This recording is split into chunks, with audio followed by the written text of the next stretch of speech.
donations make a huge difference. We certainly need the community support to help make good things happen. The Pledge of Allegiance is an expression of patriotism and commitment to our country.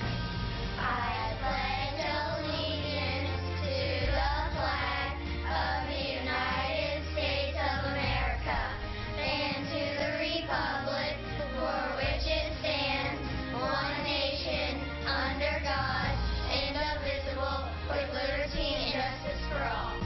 The Daily Pledge is sponsored by the Backers Heating and Cooling. Now, your Storm Track forecast first. Good morning, Northeast Kansas. Very dense fog all across the area this morning. This is over Emporia right now, Emporia State campus to be exact. Not seeing much out there. You can see the reflection of lights on this low cloud cover. This will linger through about the middle part of the morning before that starts to dissipate. We'll try and get into the upper 50s, close to 60 degrees this afternoon, keeping with that cloud cover. And it's not our warmest day. How much warmer we'll get? I'll have more on that coming up. Now on KSNT News. Monday, March 23rd. Great to have you waking up with us here on KSNT News. I'm Brittany Moore. Of course, we are learning more and more about the coronavirus outbreak every day, even by the hour. This morning in Kansas, the number of cases is on the rise. So let's break down the numbers for you from the state's health department.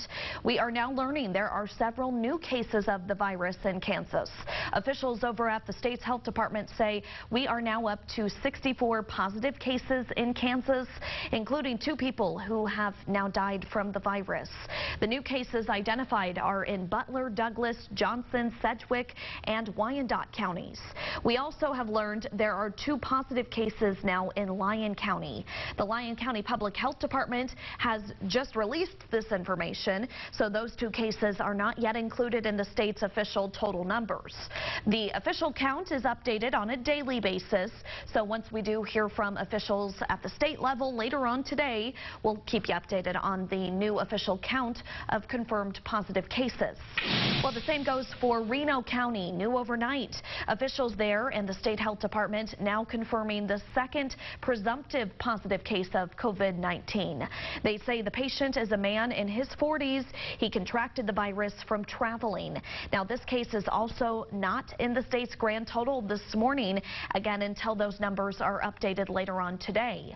As for the case in Reno County, health officials say that patient is over 60 years old and is now at home in isolation. But officials are working to connect with people who may have come into contact with those 2 patients.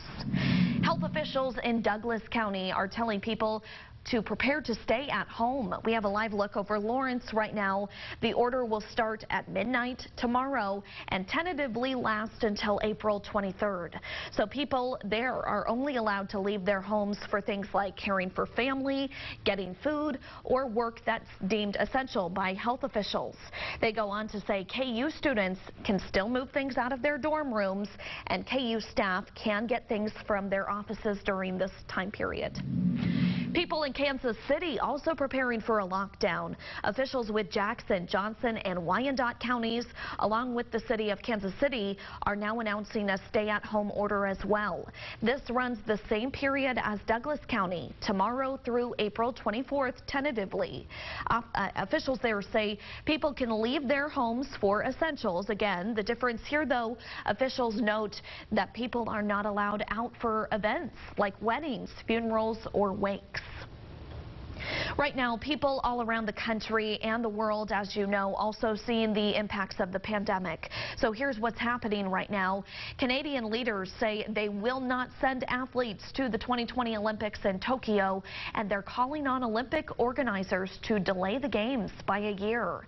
In Chicago, 2 Walmarts offering up their parking lots to serve as coronavirus testing sites.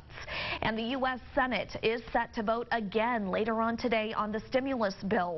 This is aimed to boost the economy struggling right now from the coronavirus. Shawnee County now creating a new task force to control rumors surrounding the coronavirus outbreak. Emergency Manager Dusty Nichols explained the new group to us. So it's going to be in the form of a Facebook page, because he says this is where they're finding a lot of the rumors are coming from and where they can reach the most people. We're reaching out to specialists and those who professionally run social media sites and trying to get their